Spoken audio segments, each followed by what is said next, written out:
Well, good morning. Getting ready to take a bike ride on the Waccamaw Neck. I think it's Waccamaw Neck Trail. Here, we're just south of Murrells Inlet in South Carolina, close to Myrtle Beach. I've never been here before. I don't live in this area. I'm here on vacation. And one of the things that's frustrated me is trying to figure out exactly where this trail starts. I want to try to stick to the paved parts. You can hear the cars behind me. It's a busy road out there. There is a large section that has a dedicated bike lane from here all the way north to Murrells Inlet. But like I mentioned, I'm not in the mood to deal with the traffic. I'm on vacation, but I did want to try to experience some of this trail and take some of this ride and see what it's like. But I want to try to stay on the trail sections. I believe, if I've done my research right, it's like I said, it's really hard to find online exactly where the paved sections are, because on the map it shows where future parts are going to be, as well as which ones are share the road. And I just kind of wanted to stay on a trail today. I believe this section's about 6 miles, so it'll be 12 miles out and back. But if you're looking for a spot, I'm here at Oyster. This party town, man. I'm here at Oyster Landing, which is just off I-17 or US 17, and I believe I'm pretty close to the end of where the trail is, so I can get the full 6.2 miles. The trail crosses right here. There are a couple parking spots here, but then there's lots more parking down the road. So let's go ahead and get geared up and come along with me as we bike the Waccamaw Trail. Right here next to that busy highway, US 17, it kind of runs parallel to it. I'm kind of backtracking. I plan on going back the other way. I believe this just goes to where this section of paved trail starts. Just trying to get the legs warm a little bit. And then I can also let you know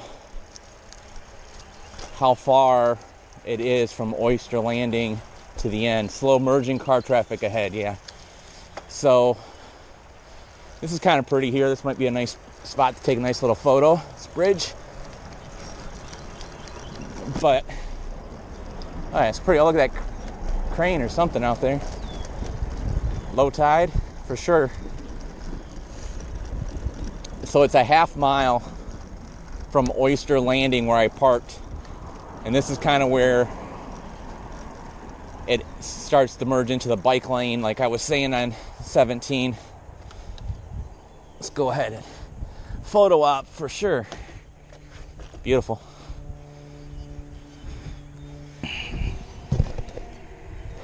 All right, so here we go. This is the full section. I just kind of did a little backtrack here. Want to make sure I didn't miss anything. Wanted to experience the trail here. So now I'll take you with me. We'll do a full ride along on Waccamaw Neck Trail, trying to stay on this paved section. Like I said, hey, if you're up for riding there is a dedicated bike lane going the other way. If you're up for riding on that, go for it. It's a leisure vacation ride for me. If I'm gonna ride on the road, I've got other places I'd rather go. But I did want to check out this trail, so definitely a lot different scenery through here compared to what I'm used to in Michigan. All the Spanish moss. It's a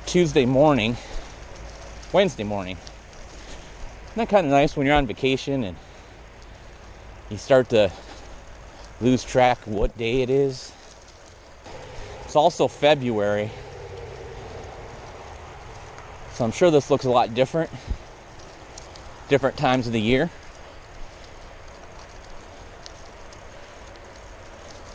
It's been very nice paved so far. I think all of this whole section is paved.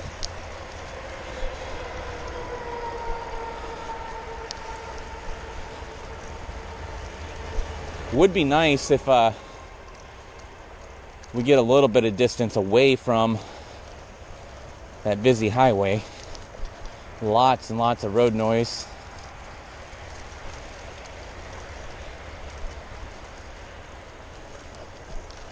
I think we're almost back to our parking spot.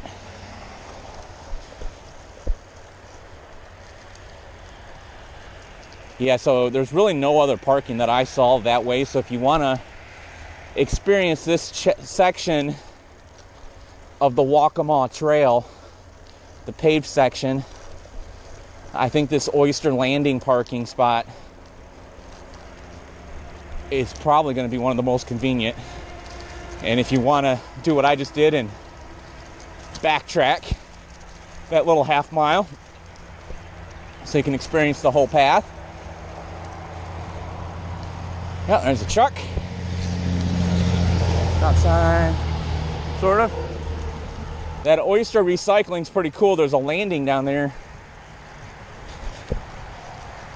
where you can launch kayaks and boats and stuff, but they also have a place where people dump their oyster shells when they're out there picking up oysters. And I guess they recycle them and put them back out there to kind of create more habitat for new oysters. So that's kind of cool. Man, we are just paralleling this busy highway, so path is nice. Oh, a little bumpy. Not too bad.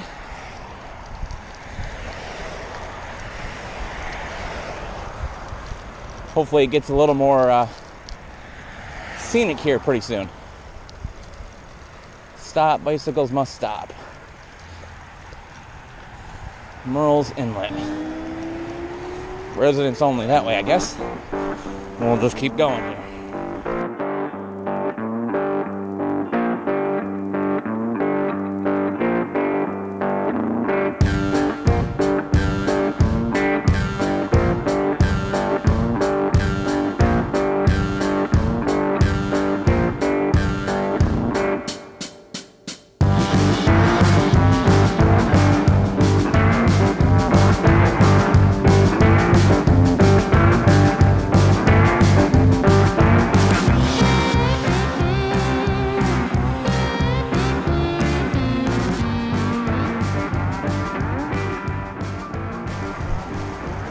Just kind of taking it easy through here.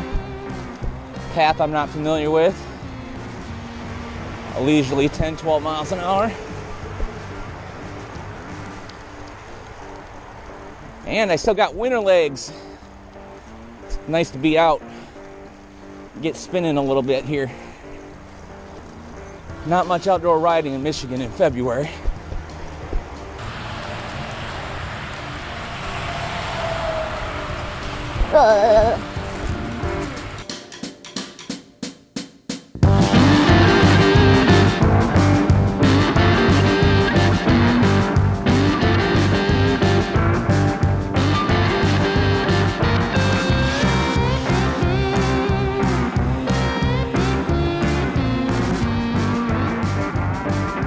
Just opened up here about 3 miles from the starting point.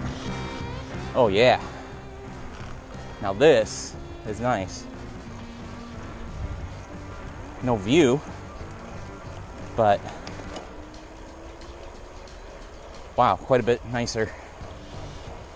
Can get some legs going now.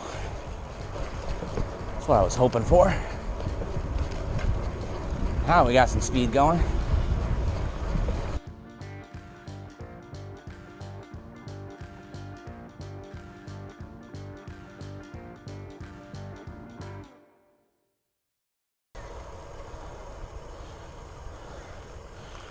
East Coast Greenway. Not sure where to go. Let's try this way.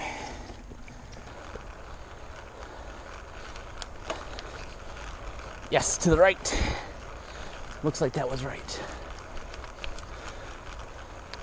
Bike path. That section was nice though. It's nice to get some speed. It was definitely a lot smoother than the rest of this. Whew. Tight and bumpy.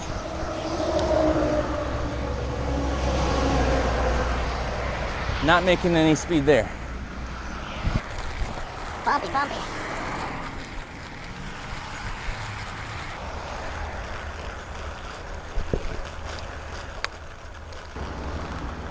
More like a glorified sidewalk than a a bike path through here.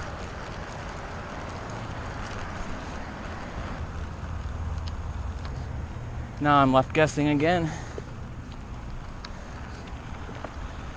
Dumps you out in a parking lot.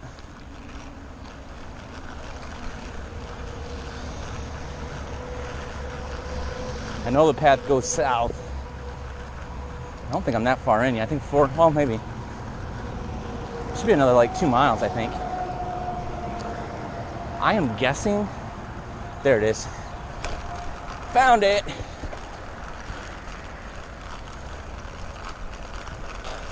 Oh, a Starbucks in there, huh? That's tempting. I mean, on a little 12-mile out and back, or 6 miles out and 6 miles back, a 12-mile ride, is a cafe stop necessary? What do you guys think? How long do you have to ride before a cafe stop becomes mandatory?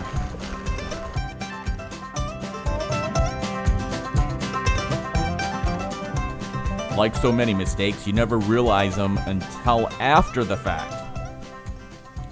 And this was a great example where you should not play follow the leader.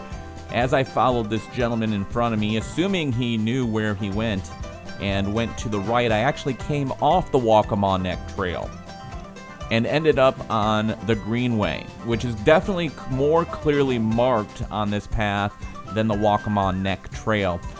If you're in this situation and you don't want to make the same mistake, the solution is to go left here and not right. This will take you back south along US 17 for the remainder of the bike path before you join a section of Share the Road. Lots of places to eat along here. My overall impressions of this trail was there were definitely sections that were enjoyable. A lot of the path, however, was very rough, uneven, and more than a little difficult to follow which direction you needed to go. If you're looking for an alternative place to park to enjoy this trail, I would also suggest Huntington State Park if you're staying there. There is an entrance fee, but there's also lots of trails within the park which would be enjoyable. And then as you come out the main drive for Huntington State Park, you can join up this trail very easily. I really enjoyed making this video for you and hope you enjoyed the ride along.